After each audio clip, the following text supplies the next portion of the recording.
도시의 복잡한 틈바구니에서 작은 생명 하나가 힘없이 주저앉아 있었습니다. 아파트 단지의 한 구석, 지친 몸을 가누지 못하는 작은 코기 한 마리였어요. 누군가 애타게 부르는 소리에 겨우 고개를 들었지만 그 작은 눈동자는 이미 삶의 희망을 잃어버린 듯 보였습니다.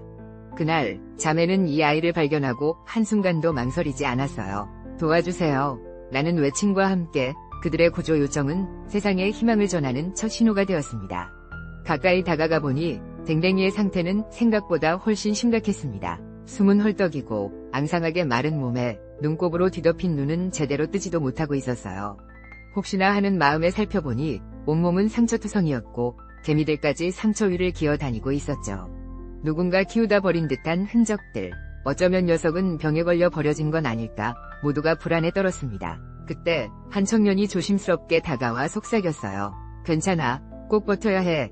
내가 널 꼭 치료해줄게. 그 따뜻한 목소리는 작은 코기의 마음에 큰 울림을 주었을 것입니다. 간신히 댕댕이를 구출한 그들은 곧장 병원으로 향했어요. 혹시 모를 전염병 검사를 시작으로 녀석의 몸 구석구석을 살폈습니다. 피부가 골마 있었고 오른쪽 다리의 상처는 더욱 심각했죠. 하지만 아이는 힘든 치료 과정에서도 얌전히 그들을 믿고 몸을 맡겼습니다. 의사 선생님은 안타까운 진단을 내놓았습니다. 빈혈이 너무 심하고 간도 많이 손상되었어요.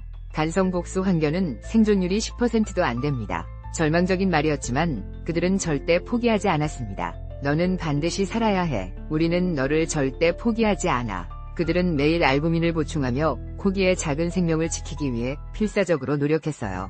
며칠간 아무것도 먹지 못하던 녀석이 어느 날 처방 사료를 조금씩 먹기 시작했습니다. 그릇을 깨끗이 핥는 모습을 보며 모두가 기적을 보았어요. 넷째 날이 되자 아이의 상태는 눈에 띄게 좋아졌습니다. 온몸의 염증은 가라앉았고 밥을 먹으니 힘이 나는 듯 꼬리를 흔들기도 했습니다. 댕댕이는 다시 걷기 시작했고 햇살 아래서 산책도 할 수 있게 되었습니다. 희망의 빛이 서서히 번져가는 순간이었어요.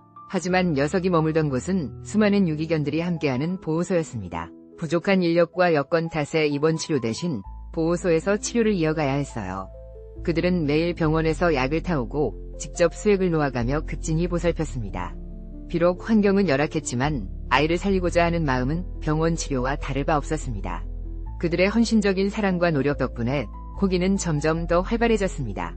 햇살처럼 밝아진 표정은 녀석의 온전한 회복을 보여주었습니다. 결국 작은 코기 댕댕이는 기적적으로 살아남았습니다. 마침내 활짝 웃는 댕댕이를 보며 구조자는 말합니다. 내가 말했지, 너를 꼭 치료해줄 거라고. 내가 최선을 다할 거라고 말이야. 그 말은 단순한 약속이 아니라 생명을 향한 진심 어린 기도였을 거예요.